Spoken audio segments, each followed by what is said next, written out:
میں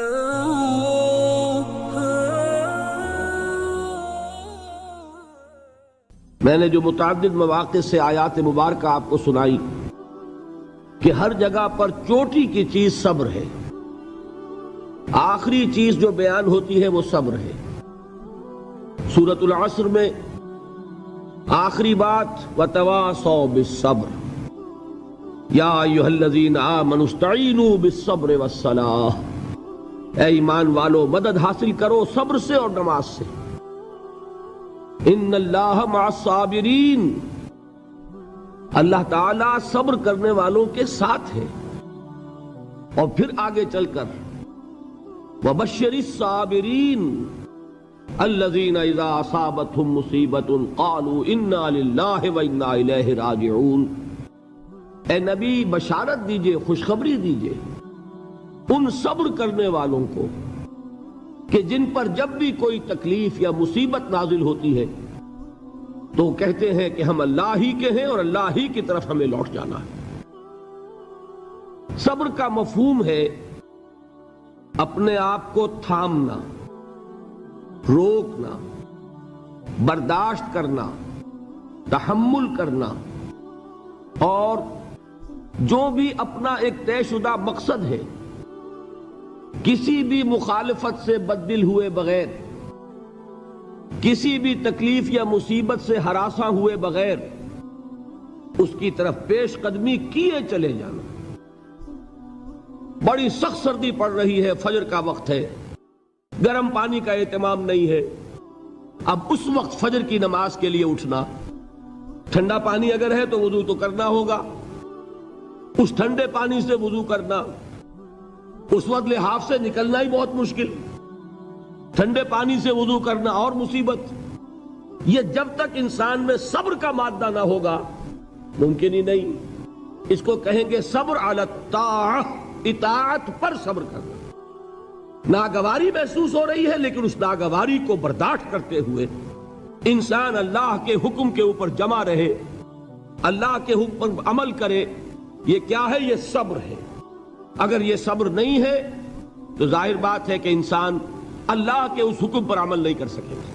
صبر کا مادہ نہیں ہوگا تو آپ کام نہیں کر سکیں گے۔ اور اسی کا ایک دوسرا رخ ہے، جب آپ دعوت حق کے لیے کھڑے ہوں گے پہلا قدم کیا آتا ہے؟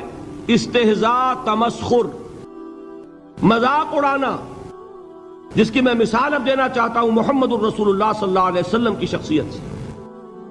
دیکھیے ہم کیا اور ہماری بساط کیا، ہم کیا مبلغ ہوں گے، کیا داعی ہوں گے، ہمارے اپنے دامن پر داغ ہوتے ہیں، لیکن یہ کہ محمد الرسول اللہ کے دامن پر کوئی داغ تھا؟ ان کو تو سارے مکے والے الصادق الامین کہتے تھے، نہایت محبوب شخصیت تھے، ان کے لیے تو جا صادق، جا الامین، یہ الفاظ سننے میں آتے تھے، آنکھوں کا تارا۔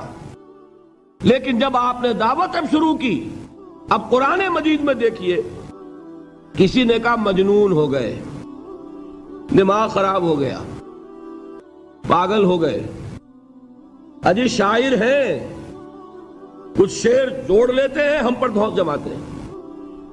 کسی نے کہا ساحر ہے، کچھ جادو سیکھ لیا ہے، یہاں تک کہ ایسے بدبخت بھی پیدا ہوئے، قرآن میں ہے ساحر کذاب، سحر کرنے والا جادوگر نہایت جھوٹا۔ یہ الفاظ کہے جا رہے ہیں کس کی شان میں؟ محمد الرسول اللہ صلی اللہ علیہ وسلم۔ قرآن میں نقل کیا گیا یا ایھا الذی نزل علیہ الذکر انک لمجنون۔ کبھی آپ نے اس کا ترجمہ سوچا؟ ہے وہ شخص، دیکھیے تصور کیجئے حضور جا رہے ہیں، تشریف لے جا رہے ہیں، کسی دعوت میں ہے، تبلیغ میں، یا ویسے ہی تشریف لے جا رہے ہیں، اور کوئی ایک جمگھٹا ہے لوگوں کا، ادھر سے فقرہ آتا ہے، تیر کی طرح لگتا ہے دل میں جا کر محمد کے صلی اللہ علیہ وسلم۔ اے وہ شخص جس کا یہ خیال ہے کہ اس پر کوئی ذکر نازل ہو رہا ہے، ہمارے خیال میں تو تمہارا دماغ خراب ہو گیا ہے۔ یا ایھا الذی نزل علیہ الذکر انک لمجنون، کہا کہ نہیں کہا؟ اور یہ نہ سمجھیے کہ حضور صلی اللہ علیہ وسلم کے قلب مبارک کو تکلیف نہیں ہوتی تھی، میں قرآن سے ثابت کروں گا، میں کہیں کوئی کہانیاں بیان نہیں کرنا چاہتا. قرآن نے کہا ہے وَلَقَدْ نَعْلَمُ أَنَّكَ يَضِيقُ صَدْرُكَ بِمَا يَقُولُونَ. اے نبی ہمیں خوب معلوم ہے صلی اللہ علیہ وسلم کہ جو کچھ یہ لوگ کہہ رہے ہیں اس سے آپ کا سینہ بھجتا ہے، یہ جو گھٹن ہوتی ہے، صدمہ ہوتا ہے.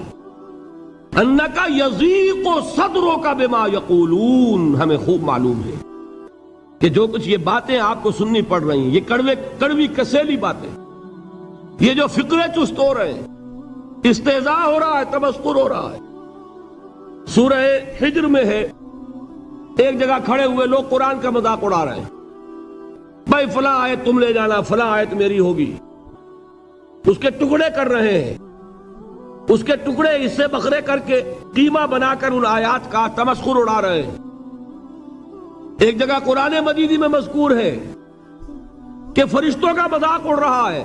بھائی یہ دیکھو محمد نے کہا ہے صلی اللہ علیہ وسلم کہ جہنم پر تو کل 19 فرشتے ہیں، علیہا 19 قرآن میں آیت نازل ہوئی.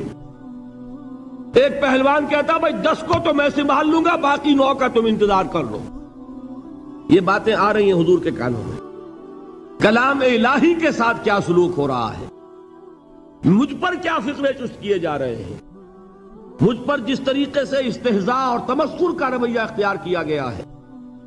دل بھج رہا ہے، دل میں صدمہ ہے.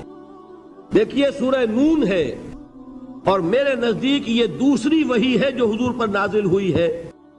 اس کی ابتدائی آیات نون والقلم وما یسطرون ما انت بنعمت ربک بمجنون وان لک لاجرا غیر ممنون وانک لعلی خلق عظیم فستبصر ویبصرون بأیکم المفتون ان ربک هو یعلم بمن ضل عن سبیلہ وهو اعلم بالمہتدین. نون قسم ہے قلم کی اور جو کچھ یہ لکھتے ہیں. اے نبی آپ اپنے رب کی نعمت سے مجنون نہیں ہیں. یہ کیوں کہا جا رہا ہے؟ حضور کو جو صدمہ پہنچا ہے وہی نازل ہوئی ہے دل جوئی کے لیے، تسلی کے لیے. آپ کیوں برا منا رہے ہیں؟ اے نبی آپ کیوں صدمہ اور رنج اور اندوہ محسوس کر رہے ہیں؟ ان بدبختوں کے کہنے سے کوئی آپ مجنون ہو جائیں گے؟ مانتا بے نعمت ربک بمجنون وَإِنَّ لَكَ لَأَجْرًا غَيْرَ مَمْنُونَ. آپ کو جو یہ صبر کرنا پڑ رہا ہے، آپ کو جو یہ جھیلنا پڑ رہا ہے، اس کی وجہ سے آپ کو وہ اجر ملے گا جس کا سلسلہ کبھی منقطع نہیں ہوگا. وَإِنَّكَ لَعَلَىٰ خُلُقٍ عَظِيمٍ. اور اے نبی آپ تو خلق عظیم کے حامل ہیں. آپ کا اخلاق، آپ کا کردار، آپ کی سیرت، آپ کی شخصیت میں طہارت، نفاست، پاکیزگی، آج تک دنیا نے کوئی پاگل، کوئی مجنون ایسا بھی دیکھا؟ یہ ساری باتیں اللہ تعالیٰ حضور کی دلجوئی کے لیے فرما رہے ہیں. اس سے آپ اندازہ کیجئے کہ کتنا صدمہ ہوتا ہوگا. یہی ہے، اس ساری چیز کو جمع کیجئے تو یہ چیز کیا ہے؟ وَاصْبِرْ عَلَىٰ مَا يَقُولُونَ وَاهْجُرْهُمْ هَجْرًا جَمِيلًا. صبر کرو اے نبی، صبر کرو اے محمد صلی اللہ علیہ وسلم، جھیلو اور برداشت کرو اس پر جو یہ کہہ رہے ہیں. یریدون لیطفئوا نور اللہ بافواہہم. یہ چاہتے ہیں کہ اللہ کے نور کو اپنے منہ سے بجھا دیں، پھونکے مار کے ہی بس. نور خدا ہے کفر کی حرکت پہ خندہ زن، پھونکوں سے یہ چراغ بجھایا نہ جائے گا.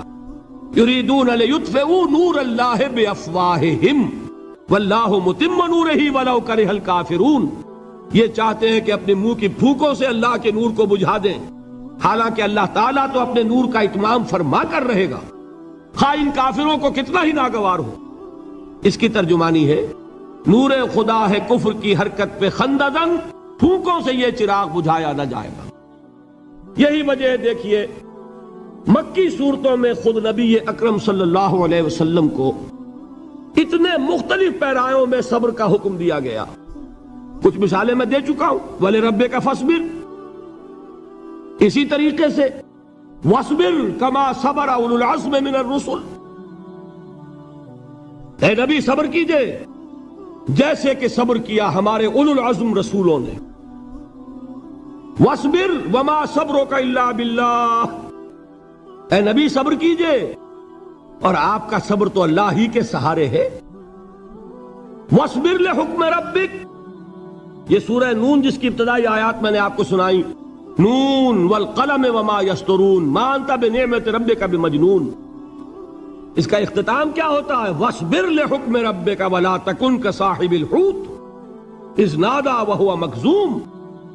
اے نبی صبر کیجئے اپنے رب کے فیصلے کا، انتظار کیجئے اور اس مچھلی والے کے مانند نہ ہو جائیے. مچھلی والا کون؟ حضرت یونس علیہ السلام. مچھلی والے نے اپنے دینی حمیت اور غیرت جو تھی اس کی وجہ سے اللہ کے حکم کا انتظار نہیں کیا، اپنی قوم کو چھوڑ کر چل دیے. نبی کا، رسول کا یہ معاملہ ہوتا ہے. جیسے کہ آپ کو معلوم ہے کوئی افسر ہے کسی حکومت کا، وہ اپنی پلیس آف ڈیوٹی کو نہیں چھوڑ سکتا. He must stick to his place of duty. بڑے افسرز کے لیے تو یہ بہت بہت اہم بات ہے. تو اے رسول، جہاں آپ کو ہم نے تعینات کیا ہے آپ وہاں سے ہل نہیں سکتے کہ ذرا مخالفت ہوئی، لوگوں نے فقرے چست کیے اور آپ کہیں اور چل دیے. دفعہ ہوئیے، یہ بات نہیں سننا چاہتے، میں کسی اور کو سناؤں گا. ہو سکتا ہے نا؟ ہم تو کرتے ہیں نا یہ، اس لیے کہ ہمیں تو اللہ نے کہیں تعینات تو نہیں کیا نا. اگر ایک جگہ کے لوگ بات نہیں سنتے، چلو بھائی ہم کہیں اور جائیں گے، وہاں بات سنائیں گے. لیکن رسول کا معاملہ ہوتا ہے جو اس کی پلیس آف اپوائنٹمنٹ ہے، he cannot leave his place without the express permission of Allah subhanahu wa ta'ala. آپ نے یہ سنا ہوگا، سیرت کی تقاریر میں پڑھا ہوگا کہ مدینے کی طرف ہجرت کی اجازت حضور نے تمام صحابہ کو دے دی، خود منتظر رہے جب تک کہ اللہ کی طرف سے اجازت نہیں آ گئی. حضرت ابو بکر پوچھتے رہتے تھے حضور اجازت آ گئی کہ نہیں؟ نہیں ابھی نہیں آئی. حضور اذن آ گیا؟ نہیں آیا. ابھی نہیں آیا. حبشہ کی طرف سب کو بھیج دیا، اجازت دے دی جو جانا چاہے چلا جائے. حضور کی صاحبزادی جو حضرت عثمان کے نکاح میں تھی وہ بھی ہجرت کر رہی ہیں، لیکن حضور تو نہیں گئے. رسول نہیں چھوڑ سکتا اپنی جگہ کو. یہاں تک کہ تمام تقریباً صحابہ چلے گئے، حضور رہ گئے، حضرت ابو بکر رہ گئے، حضرت علی رہ گئے. اور حضرت ابو بکر پوچھ رہے ہیں بار بار اجازت آئی یا نہیں؟ نہیں ابھی نہیں آئی. حضرت عائشہ نے واقعہ بیان کیا کہ ایک روز اچانک دوپہر کے وقت ہم نے دیکھا کہ حضور نے اپنے پورے جسم کو ڈھانپا ہوا ہے، چہرے کو بھی کپڑے میں ڈھانکا ہوا ہے اور تشریف لا رہے ہیں. یہ اس میں تعجب کی بات یہ کہ عرب میں آج بھی آپ کو معلوم ہے کہ یہ چیز جو ہے ان کی روایات کے خلاف ہے کہ دوپہر کے وقت کوئی کسی سے ملنے جائے. یہ وقت جو ہے قیلولے کا ہے، آرام کا ہے. تو این ٹھیک دوپہر کے وقت تشریف لائے حضور. آپ نے آ کے حضرت ابو بکر سے فرمایا کہ اجازت آ گئی ہے. حضرت ابو بکر نے بہت خوش ہو کر ایک بات کہی، حضور میں نے 2 اونٹنیاں تیار کی ہوئی ہیں. یعنی اب آپ وہ تو سوچتے تھے نا شاباش ملے گی کہ میں نے تیاری کی ہوئی ہے. میں نے 2 اونٹنیوں کو خوب کھلا پلا کے فربا کیا ہوا ہے، بڑی توانا ہے تاکہ ہم تیزی کے ساتھ سفر کر سکیں. حضور نے توقف کیا، فرمایا ہاں ٹھیک ہے، 1 اونٹنی میں استعمال کروں گا لیکن میں اس کی قیمت ادا کروں گا. حضرت ابو بکر کی آنکھوں میں آنسو آ گئے. روتے ہوئے کہا حضور مجھ سے یہ مغایرت، کیا یہ جان اور مال کسی اور کے لیے ہے؟ آپ مجھ سے بھی کہہ رہے ہیں میری اونٹنی جو ہے وہ بھی بلا معاوضہ آپ قبول نہیں فرما رہے. یہ ہے محمد الرسول اللہ کی غیرت اور حمیت کا معاملہ. اب دیکھیے ایک بات عجیب ہے، یہ ربط اپنے ذہن میں رکھیے. اللہ تو صبر کی تلقین کر رہا ہے اپنے رسول کو، اور رسول یہی تلقین کر رہے ہیں اپنے صحابہ کو. صبر کرو، جھیلو، برداشت کرو، ہاتھ مت اٹھانا، کوئی جوابی کارروائی نہیں ہوگی، بلکہ اپنے اوپر جھیلو جو کچھ جھیلنا ہے، ڈٹے رہو، پیچھے مت ہٹنا، یہ صبر ہے. لیکن ہاتھ اٹھانے کی اجازت نہیں. چنانچہ اب ذرا چشم تصور سے دیکھیے، ابو جہل اس نے جو بدترین روش اختیار کی وہ ایک خاندان تھا حضرت یاسر، ان کی اہلیہ حضرت سمیہ اور ان کے فرزند حضرت عمار رضی اللہ تعالی عنہم. یہ غلام نہیں تھے. حضرت سمیہ تو کنیز تھیں لیکن یاسر غلام نہیں تھے. ان کی کہانی یہ ہے واقعہ یہ ہے کہ یہ بہت نیک آدمی تھے یاسر، یمن کے باشندے. انہیں کو خواب میں بشارت ہوئی کہ نبی کا ظہور ہونے والا ہے مکے میں، جاؤ شاید ان کے قدموں تک پہنچ جاؤ. یہ یمن سے ترک وطن کر کے مکے آ گئے. ابو جہل کا ایک چچا تھا، بہت شریف النفس انسان، اس کے ساتھ معاہدہ کیا حلیف بن کر، اور وہ مکے میں رہنے لگے. اس لیے کہ یہ نوٹ کر لیجئے، مکہ اس وقت ایک قبیلے کا شہر تھا، صرف قریش. یا قرشی رہ سکتا تھا وہاں، یا قرشی کا حلیف، کہ اگر تو کسی قرشی نے آپ کو امان دی ہوئی ہے تو آپ رہ سکتے ہیں مکے میں، ورنہ نہیں. یا تیسرے قرشی کا غلام، غلام تو ملکیت ہی ہے اس کی، جیسے بھیڑ بکری ہے کسی قرشی کی، اسی طرح اس کے غلام ہے. یہ تین کیٹیگریز تھی انسانوں کی مکے میں. اسی کو نوٹ کیجئے کہ جو بیچارے غلام تھے وہ سب سے زیادہ ستائے گئے، اس لیے کہ غلاموں کے تو حقوق ہی کوئی نہیں تھے. بلال غلام تھے، ابو فقی غلام تھے، زنیرہ ایک کنیز تھی. ان کو جو ماریں پڑی ہیں اس کا آپ کو معلوم ہے. حضرت بلال کے ساتھ جو کچھ امیہ ابن خلف نے کیا، کہ جس طریقے سے کہ حیوانوں کی لاشیں جو ہے کھینچ کر گھسیٹ کر لے جائی جاتی ہیں، ان کی گردن میں رسی ڈال کر گھسیٹتے، اسی طریقے سے حضرت بلال کے گردن میں رسی ڈال کر ٹھیک دوپہر کے وقت مکے کی سنگلاخ گلیوں کے اندر گھسیٹا جاتا تھا. نیچے زمین جل رہی ہے توے کی طرح، اور ویسا بھی ہوتا تھا کہ چت لٹا دیا، اوپر سے وہ آگ مکے کا، کہ سورج جو ہے ذرا نوٹ کیجئے، آگ برسا رہا، نیچے زمین توے کی طرح جل رہی ہے. اور ایک بھاری سل بھی لا کر جو ہے سر پر رکھ دی، چھاتی پر رکھ دی گئی ہے کہ آواز نہیں نکل رہی، جھاگ نکل رہے منہ سے. لیکن اس حال میں بھی احد احد احد، ایک ایک اللہ، قل هو اللہ احد، الفاظ نکل رہے. یہ ہے وہ صبر، صبر علی الابتلاء، صبر علی الایذاء. یہ ابتلاء اور ایذاء پر صبر ہے. جھیلو، برداشت کرو، اس توحید پر قائم رہو، محمد کی رسالت کے اقرار کرتے رہو صلی اللہ علیہ وسلم، لیکن ہاتھ نہیں اٹھانا. اب میں آپ کو بتا رہا تھا یہ تو غلام تھے، یہ جو تھے یاسر یہ حلیف تھے، غلام تو نہیں تھے نا. البتہ وہ ابو جہل کے چچا کی کنیز تھی یہ سمیہ، انہوں نے اجازت لے کر ان سے نکاح کر لیا. یہ تو کنیز رہیں گی. بیٹا جو ہوا وہ بھی ایک طرح سے جب کنیز زیادہ ہے تو غلام ہو گیا، عمار ابن یاسر. وہ جو شخص تھا بہت شریف النفس ابو جہل کا چچا، وہ مر گیا. اب ابو جہل جو ہے اس خاندان کا سربراہ ہے، لہذا یہ تینوں جو افراد ہیں وہ اس کے رحم و کرم پر ہیں. یاسر کو بھی پروٹیکشن اگر ہے تو ابو جہل کی ہے، ابو جہل جو چاہے کرے. اور سمیہ تو کنیز ہے ہی، اس کا تو کوئی حق ہے ہی نہیں، جو چاہے کرے. اور عمار ان دونوں کا بیٹا ہے، لہذا بدترین معاملہ کیا ابو جہل نے ان تین افراد کے ساتھ. حضرت سمیہ کے ساتھ جو کچھ کیا گیا ہے آپ اس کا تصور نہیں کر سکتے. بالآخر جو شہید کیا ہے حضرت سمیہ کو، ایذائیں دے دے کے، سسکا سسکا کے، ان کے جسم کے نازک حصوں کو جلا کے، داغ دے کر. کہتا کیا تھا؟ ایک دفعہ کہہ دو کہ میرا جو یہ بت ہے یہ بھی الہ ہے، مان لو میں چھوڑ دوں گا. تنگ آ گیا، کسی طریقے سے ایک دفعہ کہہ دو پھر میں چھوڑ دوں گا. لیکن یہ میاں بیوی حضرت یاسر اور حضرت سمیہ رضی اللہ تعالی عنہما، یہ ہے ثبات، یہ ہے صبر، یہ ہے استقلال. ایک مرتبہ بھی کہنے کے لیے تیار نہیں ہوئے، جو چاہو کر لو، اب ہم تو اس سے پیچھے نہیں ہٹیں گے. تنگ آ کر اس نے حضرت سمیہ کی تو شرمگاہ میں برچھا مارا اور شہید کیا. حضرت یاسر کے بارے میں ایک روایت یہ ہے، ستا ستا کے، تنگ کر کر کے، آخر کار جو ختم کیا، انہیں شہید کیا کس طرح؟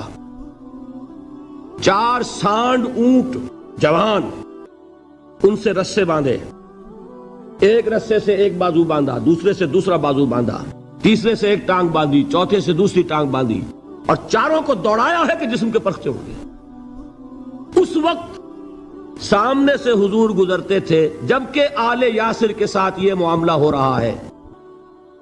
کیا فرماتے تھے؟ اسبروا یا آل یاسر فإن موعدکم الجنہ، اے یاسر کے گھر والوں صبر کرو، جھیلو، اس لیے کہ تمہارے وعدے کی جگہ جنت ہے۔ اللہ تعالیٰ ادھر آنکھ بند ہوگی ادھر جنت میں تمہارا داخلہ ہو جائے گا۔ یہ ہے تواصوا بالصبر والعصر ان الانسان لفی خسر۔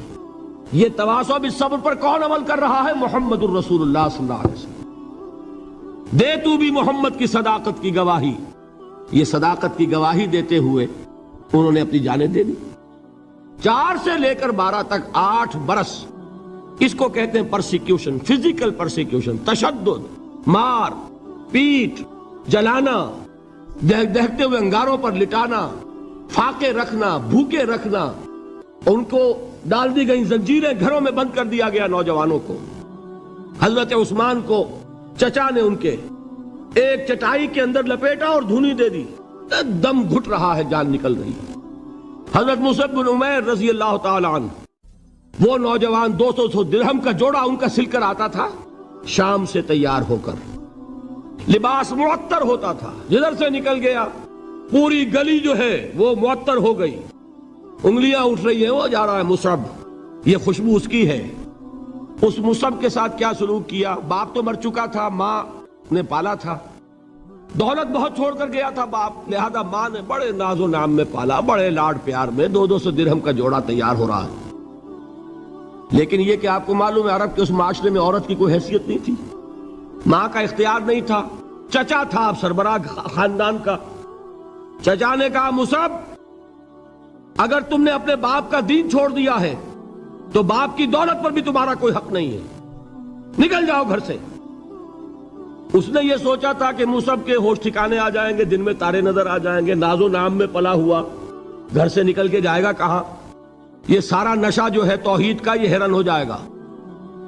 حضرت مصعب کا جواب بالکل برعکس تھا، اچھا ٹھیک ہے چچا جان، میں گھر چھوڑتا ہوں۔